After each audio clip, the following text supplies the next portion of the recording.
This video contains explanation of the topic classification of business activities, and today we will cover commerce, and this is for class 11th business studies subject and from chapter number 1 business trade and commerce.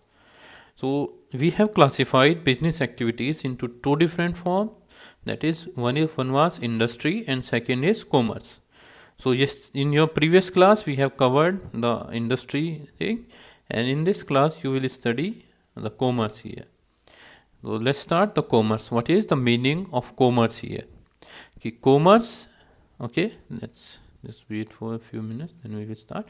Okay, commerce refers to all those activities which are concerned with the transfer of goods and services from the producers to the consumers.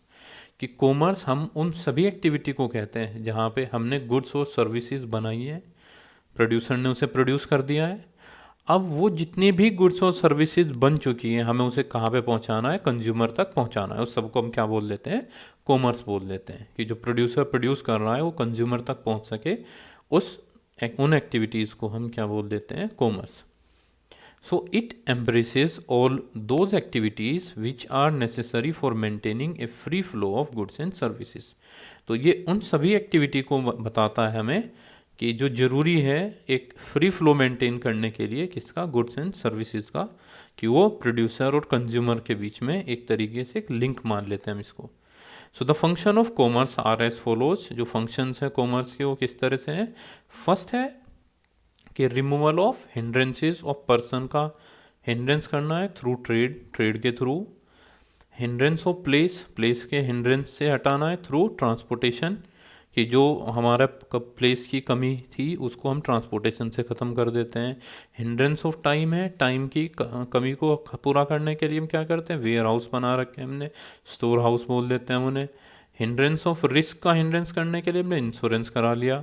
Finance का अगर नहीं available है तो उसके लिए banking और finance है. और अगर इन्फॉर्मेशन नहीं है उस प्रोडक्ट के बारे में तो हमने क्या कर लिया? एडवर्टाइजमेंट. तो इन सभी हिंड्रेंस को, यानी hindrance of person, hindrance of place, hindrance of time, hindrance of risk, hindrance of finance and hindrance of information, इन सबको रिमूवल के लिए हमारे पास क्या है? कॉमर्स है. ठीक है, तो उसी को हम अब डिटेल में पढ़ लेते हैं. The first main function of commerce is removing the hindrance of person by marking goods available to consumer from the producer through trade. कि यानी वो hindrance को ख़त्म करना है person की, किससे? by making goods available to consumer. कि वो जो जितने भी goods हैं वो किसको अवेलेबल करा देंगे? वो कंज्यूमर को प्रोड्यूसर से ट्रेड के थ्रू. ठीक है, सबसे पहला जो हम यहाँ पे यूज़ करते हैं वो ट्रेड है. अब क्योंकि जहाँ पे प्रोड्यूस कर रहे हैं किसी भी गुड्स को या सर्विसेज को, सारा तो वहीं पे यूटिलाइज नहीं होगा, तो काफ़ी दूर भी उसको ले जाना पड़ेगा. तो उसके लिए जो ले जाते हैं उसके लिए क्या यूज़ करते हैं हम? Transportation. So transportation removes hindrance of place by moving goods from the place of production to the markets for sale. कि ट्रांसपोर्टेशन जो प्लेस की हिंड्रेंस है उसे रिमूव कर देता है. किस तरीके से? कि जो गुड्स या सर्विसेज हैं उन्हें जो मार्केट में लेके आता है सेल के लिए, कहाँ से? जहाँ पे उनका प्रोडक्शन हो रहा था वहाँ से उन्हें लेके आता है मार्केट तक ताकि बेचा जा सके. Then comes the storage and warehousing activities. Remove the hindrance of time by facilitating holding of stock of goods to be sold as and when required.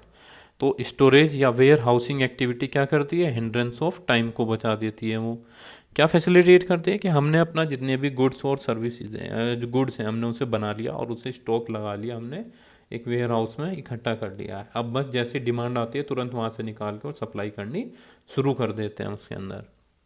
ठीक है, ऐसा नहीं होगा कि उसे बस जब ऑर्डर आया तभी उसका प्रोडक्शन है. प्रोडक्शन करके तो इससे टाइम बच जाता है कि तुरंत डिमांड हुई तो तुरंत पहुँचा दिया जाता है. Next is insurance. removes hindrance of risk of loss or damage of goods due to theft, fire and accidents etc. और इंश्योरेंस क्या काम करता है? Insurance is also a part of commerce. वो जितना भी ये डर रहता है, यानी रिस्क है कि कहीं नुकसान हो जाएगा, सामान को चोरी होने की वजह से आग लग जाए या कोई भी एक्सीडेंट घट सकता है, उससे बचाने के लिए क्या है? हमारे पास इंश्योरेंस है. बैंकिंग क्या कर रहा है? और remove hindrance of finance by providing funds to a businessman for acquiring assets, purchasing raw materials and meeting other expenses. अब जितनी भी फाइनेंशियल रिक्वायरमेंट है बिजनेस की उसे कौन फुलफिल कर सकता है? हमारा बैंक. वो हमें फाइनेंस प्रोवाइड कर देता है, फंड्स प्रोवाइड कर देता है बिजनेसमैन को। किसके लिए? ताकि वो एसेट्स खरीद सके, रॉ मटेरियल खरीद सके, या जो दूसरे एक्सपेंसेस हैं उसके बिजनेस में, उनको अंदर उस फाइनेंस का सही से यूटिलाइजेशन कर सके हो। Then next sixth is advertising removes hindrance of information by informing consumers about goods and services available in the market। तो एडवर्टाइजिंग क्या कर रहा है? जो इन्फॉर्मेशन के हिंड्रेंस है उसे रिमूव कर रहा है। कैसे? कि अब मार्केट को पता ही नहीं है कि वो जो एक बहुत इतनी दूर एस्टेब्लिश कंपनी है उसने ये प्रोडक्ट बना रखा है। अब एडवर्टाइजमेंट क्या करेगा? उस प्रोडक्ट के बारे में सबको इन्फॉर्मेशन प्रोवाइड करेगा, और इससे लोगों के लिए यानी मार्केट में वो जो गुड्स और सर्विसेज हैं वो अवेलेबल होंगे। डिमांड इंक्रीज करेंगे तो अवेलेबल हो जाएंगे वो। Then activities of commerce, there are commerce include two type of activities, यानी दो एक्टिविटीज़ हैं कॉमर्स की, एक ट्रेड है एंड ऑक्सिलरीज टू ट्रेड है। ठीक है, ट्रेड या ऑक्सिलरीज टू ट्रेड, ये सब हमारे पास एक्टिविटीज़ में आता है किसके? कॉमर्स के। तो this we will discuss in next video.